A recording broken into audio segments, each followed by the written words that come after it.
जोश किसी भी असंभव को संभव में बदल सकता है। इसलिए चाहे एंट्रेंस एग्ज़ाम हो या फिर कोई और चीज़, यदि आपके पास जोश है और वो काम आपको असंभव लग रहा है तो आप उसे संभव में ज़रूर बदल सकते हैं। तो एक जोश आपके पास ज़रूर होना चाहिए एंट्रेंस एग्ज़ाम निकालने के लिए। जी हाँ, मेरा नाम है शिव कुमार यादव। आप सभी का हमारे चैनल स्कोप 360 पर बहुत बहुत स्वागत है। देखिए, आज का हमारा टॉपिक है एंट्रेंस एग्ज़ाम निकालें सिर्फ 1 महीने में, गारंटी के साथ एंट्रेंस निकलेगा। ये मैं कोई आपको यहाँ पर फेक नहीं रहा हूँ, एकदम रियल बात बता रहा हूँ। यदि आपके अंदर जोश है और आपके पास सिर्फ और सिर्फ 1 महीने का टाइम है तो आप मेरे इन टिप्स को फॉलो करेंगे तो आपका एंट्रेंस ज़रूर क्लियर होगा। यदि आपके पास 5-6 महीने का टाइम है तो आप खूब पढ़ाई करिए तब एंट्रेंस निकालिए। यदि 1 महीने का टाइम है तो ये स्ट्रेटजी ज़रूर अपनाइए जो मैं आपको इस वीडियो में बताने जा रहा हूँ। ठीक है, तो चलिए मैं आपको पहला ट्रिक बता रहा हूँ, ध्यान दीजिएगा।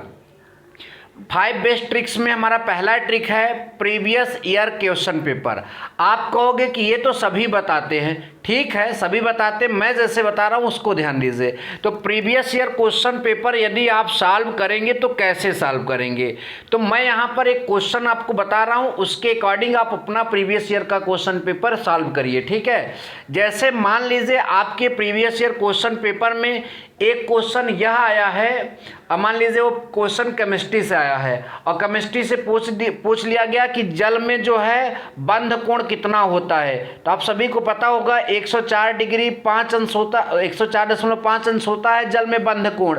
तो अब आप क्या करेंगे कि इस बंध कोण से रिलेटेड जितने भी क्वेश्चन आपके मतलब कि बुक में हैं, चाहे वो आप जिस एंट्रेंस की तैयारी कर रहे हो उसका हो, चाहे फिर किसी और एंट्रेंस का, यदि वो बंध कोण से क्वेश्चन पूछा गया है तो आप उसने क्वेश्चन जरूर लिखकर याद कर लीजिए और उस टॉपिक को भी जरूर क्लियर कर लीजिए। यदि इस प्रकार से आप 3 क्वेश्चन पेपर या 4 क्वेश्चन पेपर में कर लेते हैं प्रीवियस ईयर क्वेश्चन पेपर के हर एक क्वेश्चन के साथ, तो डेफिनेटली आप एक अच्छे मार्क्स से एंट्रेंस जरूर क्लियर करेंगे। चलिए दूसरे ट्रिक की बात करते हैं। दूसरा ट्रिक है आपका रिवीजन। तो रिवीजन आप जानते हैं कि ये, या कहेंगे कि ये तो हम पहले से जानते थे। ठीक है, आप जानते थे, मैं कहाँ कर रहा हूँ कि नहीं जानते हैं।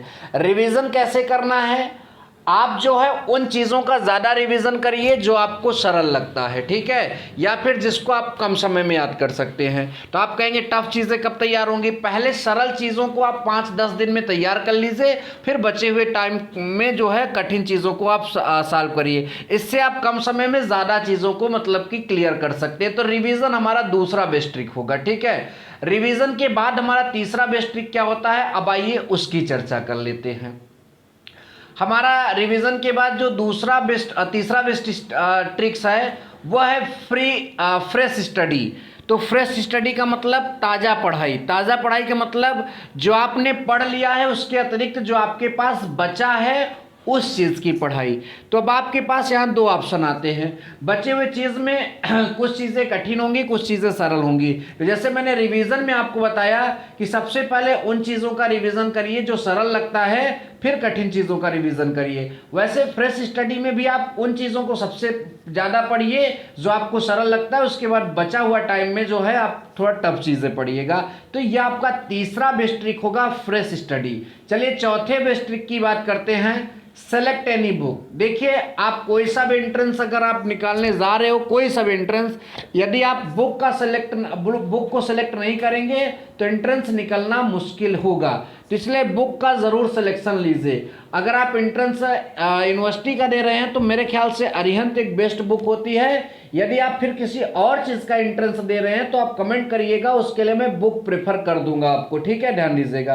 अब हमारा जो 5वां ट्रिक्स होगा उसकी भी हम चर्चा कर लेते हैं। यहाँ पर लिखा है सेलेक्ट योर स्ट्रॉन्ग पॉइंट। ठीक है, जैसे मान लीजिए आपके पास पर्टिकुलर किसी क्या कहते हैं यूनिवर्सिटी का एंट्रेंस दे रहे हैं, या फिर जेईई मेंस का एंट्रेंस दे रहे हैं, या फिर आप नीट का एंट्रेंस दे रहे हैं, तो इसमें आप अपने स्ट्रांग पॉइंट को सेलेक्ट करिए। जैसे मान लीजिए आप जेईई मेंस का दे रहे हैं तो आप फिजिक्स केमिस्ट्री मैथ से वहाँ क्वेश्चन पूछे जाते हैं, तो आप अपना मतलब कि वो वाला जो एरिया है उसको सेलेक्ट करिए जिसमें आप मतलब कि स्ट्रांग है, चाहे वो मैथ हो, चाहे फिजिक्स हो, चाहे केमिस्ट्री। और आप उसमें जो है, जैसे आप अगर 6 घंटे की पढ़ाई करते हैं तो 3 घंटा, 1 महीना अगर बचा है तो 3 घंटा आप उस पर फोकस करिए जिस पर आपको ज़्यादा स्ट्रांगनेस मतलब महसूस होती है। जैसे अगर आप मैथ ज़्यादा स्ट्रांग है आपका, तो आप मैथ पर ज़्यादा फोकस करिए। इससे होगा क्या, यदि आप 30 का में 25 क्वेश्चन सही कर लेते हैं तो 25 का 100 अंक आपका यहीं से गेन हो जाएगा।